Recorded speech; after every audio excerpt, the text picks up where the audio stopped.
I know that there are some of us who are doing pretty well now. We're on the battlefield for him now. But if the truth be known, there was a time when all of us were not a part, when we were not in the picture with Jesus. And I get happy thinking about the fact that God allowed my life to roll on. He could have taken my life. He could have allowed death to overtake me, you know, while I was not a part of the picture with Jesus. He could have swept me away while I was out there on the wrong road, while I was headed in the wrong direction, doing the wrong thing, hanging with the wrong crowd, engaged in the wrong activity. He could have swept me away when I was not in the picture with Jesus.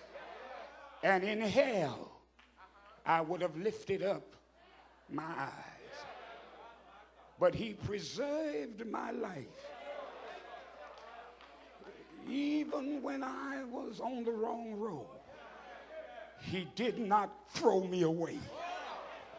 I messed up, I fell short, but he was long-suffering, gave me chance after chance, and opportunity after opportunity.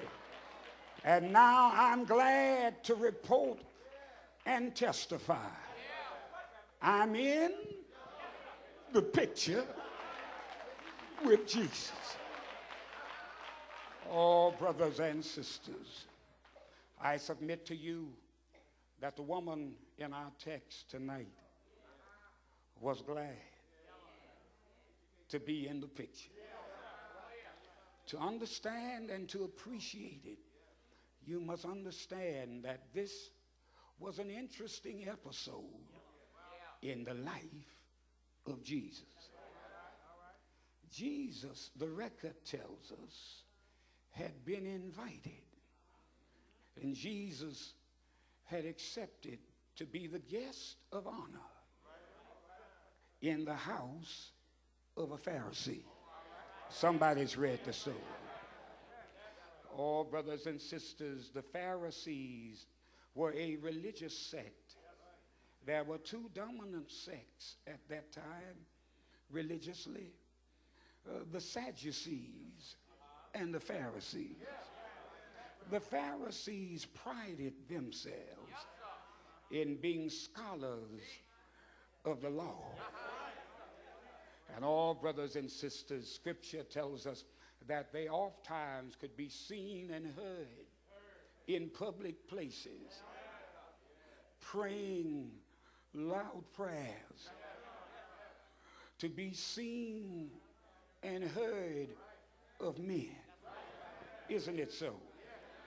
Oh, brothers and sisters, they could be oftentimes found quoting scriptures.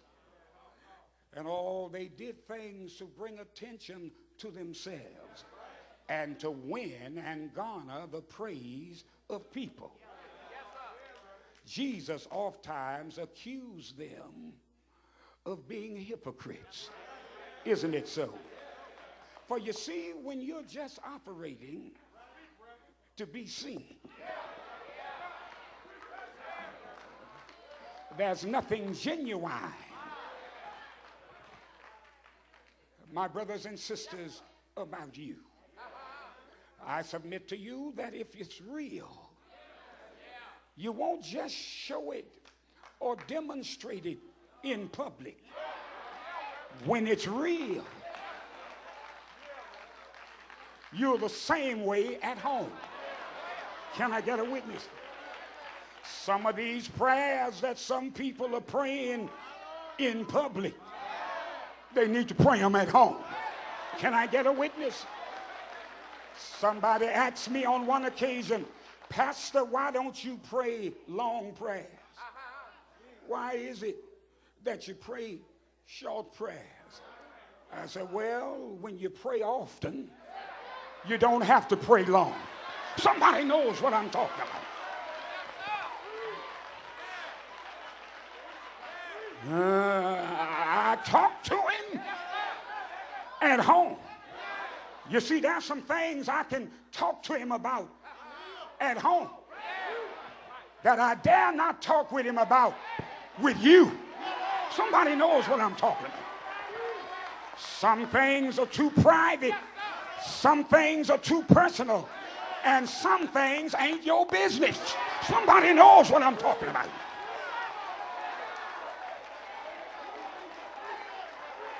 It's necessary that I talk to him by myself, in private, at home. Somebody knows what I'm talking about. Oh, brothers and sisters, Jesus is at dinner at the house of a Pharisee. Pharisees were very critical of Jesus. The Pharisees often clashed and bumped heads with Jesus. Brothers and sisters, Jesus is at dinner in the house of a Pharisee. Why is he there? Why is he at the house of one who's a member of a crowd that's been so critical of him? The reason that Jesus is at the Pharisee's house is simple. The Pharisee invited him. Can I get a witness? If you want him to show up at your place, invite him. Somebody knows what I'm talking about. If he hasn't showed up around your place lately, maybe you haven't invited him. For if you invite him, he'll show up. Now, those who know the story, you know really the reason that the Pharisee invited him. The Pharisee had heard so much about Jesus. The fame of Jesus had spread far and wide. Everybody was singing the praises of this fellow called Jesus. And the Pharisee invited him because he wanted to scope him out. He wanted to examine him up close. He wanted to check Jesus out. He wanted to closely scrutinize Jesus. I'm glad he invited Jesus. Jesus can handle your scrutiny. Jesus, my brothers and sisters, can handle our investigation. Examine Jesus. Evaluate Jesus. Check him out. Our scrutiny does not intimidate Jesus. He's glad for you to check him out. For the more you scrutinize him, the more you examine him, my brothers and sisters, the more you'll grow to realize Jesus is the real deal. Can I get a witness? Now the record tells us Jesus is eating at the house of the Pharisee. And all brothers and sisters, while he sits at the table, Scripture tells us a certain woman of the city shows up at the house. Brother Pastor, I want to tell you, I've checked the guest list to see if I could find her on the guest list. And she was nowhere to be found. She was not on the guest list.